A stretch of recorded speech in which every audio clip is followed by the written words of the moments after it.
Hello guys, mumeze mute? Nizere ko mumeze neza. Uyu munsi nk'ibisanzwe n'ubundi kuri Intogore Financial Technology tubagezaho ibintu bitandukanye bijyanye na na crypto, bijyanye na financial market trading, stock market, ibintu bigiye bitandukanye, ubumenyi butandukanye. Uyu munsi rero ntago tugiye kuvuga ku bintu biri deep bitandukanye, ku bumenyi bwihariye, ahubwo uyu munsi tugiye kuganira kuri chat, tugiye kureba kuri chat. Mu mazi iminsi ku bantu bakurikirana crypto umunsi ku wundi, muzi ko crypto zimaze nk'icyumweru ziri muri phase yo kuzamuka, ziri kugenda zizamuka. Tugiye kureba rero ibyo crypto ushobora kwitega mu minsi iri imbere, mu gihe zaba zikomeje kuzamuka, bitewe n'uko amacati ameze, bitewe n'uko fundamental imeze, bitewe n'uko cryptocurrency amakuru yayo ahagaze, ko uburyo ishyigikiwe n'ibindi bigiye bitandukanye bishobora gutuma crypto ikomeza kuzamuka. Hanyuma nk'uko mubizi n'ubundi yo ndi kureba ku macati agiye atandukanye, tureba cyane Bitcoin. Burya iyo wamaze kubona Bitcoin, uba wamaze kubona ishusho ngari ya asset zose.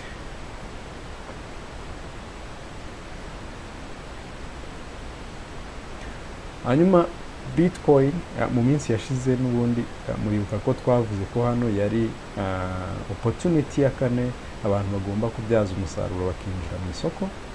Hanyuma bamara kwinjira mu isoko bakaba bakomeza bakinjoyinga inyungu. Niko byagenze rero, n'ubundi yarakomeje irazamuka igera muri 33,500 nk'uko mubibona. Hanyuma ubu ngubu ikintu iri kurwana nacyo ni murabona ko iri kugenda isa n'icika intege muri daily time frame. Urebye muri daily time frame nuko ishaka gukora top ya hano kugira ikore indi test hano, kuko murabizi zino financial market ntago ihuruduka ngo ive muri 27 ite yisanga muri za 50. Igenda ikora trend, igenda ikora ama higher high n'ama higher low. Mu rwego rwo kubahiriza rero, birashoboka ko n'ubundi nubwo muri kuyibona hano, ariko igomba kumanuka, igomba kubanza yamanuka igakora valid key level igaragara. Nyuma yuko igeze kuri iyi high ya hano muri 33,500, igomba n'ubundi kongera igatestinga hano. Nubwo ya testinze hano nanone, ariko igomba kongera ikatestinga biri valid. Hanyuma urebye uburyo turebye n'ubundi muri time frame nini, murabona ko nabwo iri kugenda izamuka. Yasoje gukora test hano kuri support yayo, nk'uko mubibona. Bigaragara ko n'ubundi urabona iyi breakout yakoze, bigaragara ko ishobora kuba ari cyo gihe ngo izamuke igere hejuru muri 34, 41 muri medium term. Mwibuke muri short term, ku bantu bascalpinga, ku bantu ba day trading, iki gihe kuba yazamutse cyane ntago ari igihe cyo guhita winjiramo n'ubundi ngo ugura wrong cyangwa se ugura spot, kandi wenda urayakenera mu gitondo, kubera ko hano yamaze gukora move up mu time frame matoya. Niyo mpamvu ubu ikintu ugomba gukora ni ugutegereza retest, kuko ntago yahita izamuka ngo ihite yikubita hano hejuru direct. Igomba gukora ama key level runaka, igatangira indi candlestick, kandi uko itangira indi candlestick muzi ko ibanza gusa n'isubira inyuma. Nk'uko mugenda mubibona hano, murabona uko bigenda mbere yuko ikomeza indi candlestick isa n'isubira inyuma. Hanyuma muri long term ho murabona ko iracyafite ku breaking uyu murongo n'ubundi, kugira ngo umuntu yemeze neza kuko ari cyo gihe kugira ngo Bitcoin itangire urugendo rwayo rwo kujya muri za 50, 60, 70 nk'uko n'ubundi ariho yahoze ku bantu n'ubundi musanzwe mubizi, musanzwe mugenzura move ya Bitcoin. Ni icyo ngicyo. Hanyuma ku bantu n'ubundi mutari kugira icyo mukora, ntabwo ari byiza kwirindiriza ejo, kubera ko ejo ntabwo habaho. Uyu munsi kuinvestinga, gufatirana amahirwe ni uyu munsi, igihe cyose aba ari uyu munsi.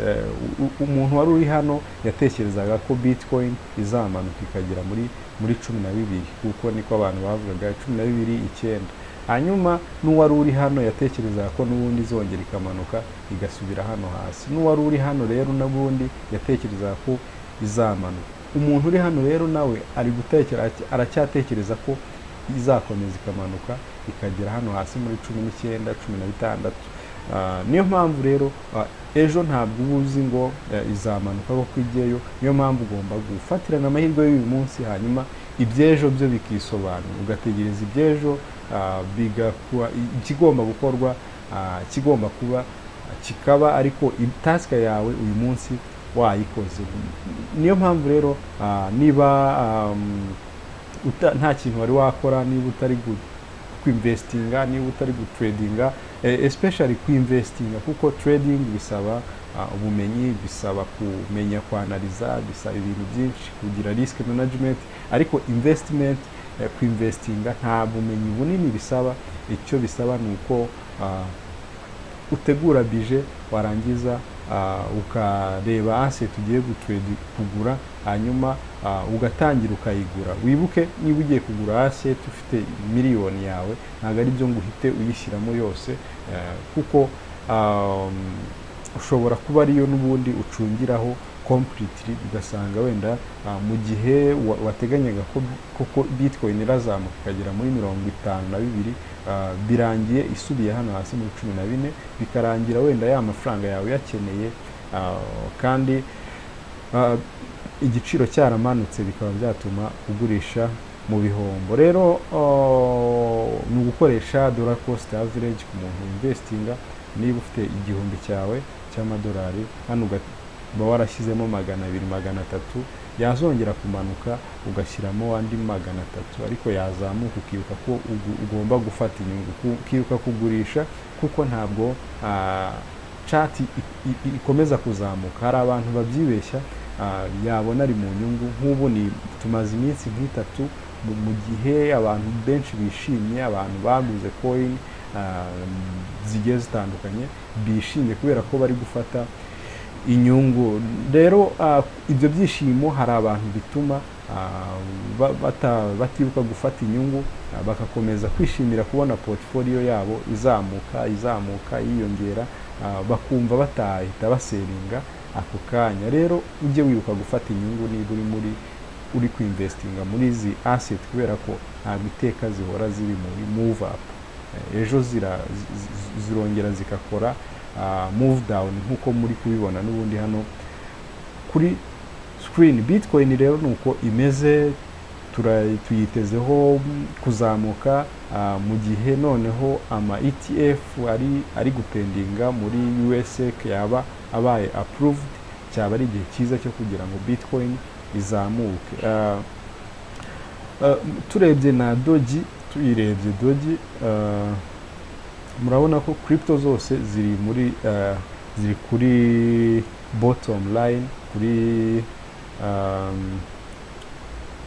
kuri golden zone yazo. Murabyibuka ku bantu dukurikira umunsi ku wundi, tureba chat ku munsi ku wundi, muribuka ko nababwiye ko iyi line hano hantu iri ari ahantu heza ho kugurira for medium na long term, kuko twari turi hano expectinga ko muri short term irakomeza ikamanuka, hanyuma yagera hano kubera ko yagiye ihubahiriza n'ubundi ikahaguma. Niko byagenze rero kugeza ubu niho iri, biteganya ko n'ubundi ishobora kongera kuzamuka igatestinga hano hejuru nk'uko twagiye tubipanga. Mu gihe rero yazamuka, murabona ko ishobora no gukomeza ikazamuka mu gihe bull run koko yaba ikomeje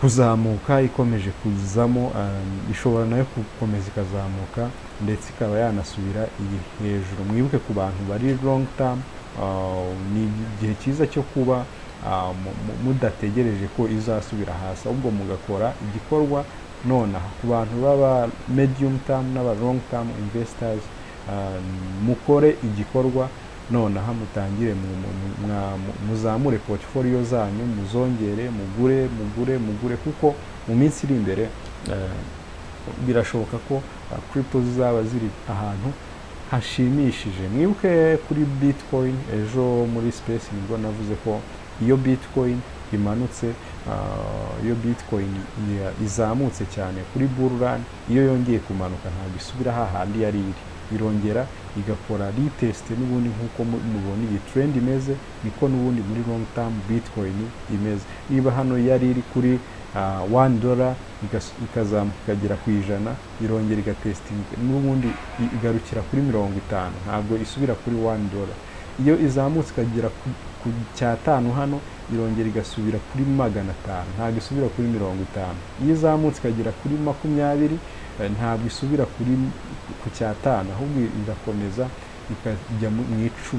Iyo izamutse ikagera muri 60, ntabwo isubira mu 10, iramanuka n'ubundi ikagarukira hejuru yaho yagarukiye. Mwibuke rero ko icyo kintu kibaho muri crypto, hanyuma mugerageze kubibyaza umusaruro hakiri kare. Tuvuye kuri Doji, tuvuye kuri Bitcoin, turebye kuri Link, murabona ko Link nayo imaze iminsi muri accumulation, iri muri consolidation guhera 2022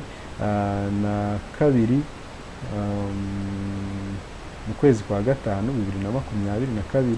Hanyuma nkuko mubibona, murabona ko iri gushaka ku breakinga iyi zone yayo, iyi accumulation phase yayo yari irimo hano. Hanyuma icyo byitezwe nuko muribuka ko twari turi hano n'ubundi tuyitradinga, tuzamukana nayo, tumanukana nayo muri short term, muri medium term, mvuga ko n'ubundi gahunda ari bullish.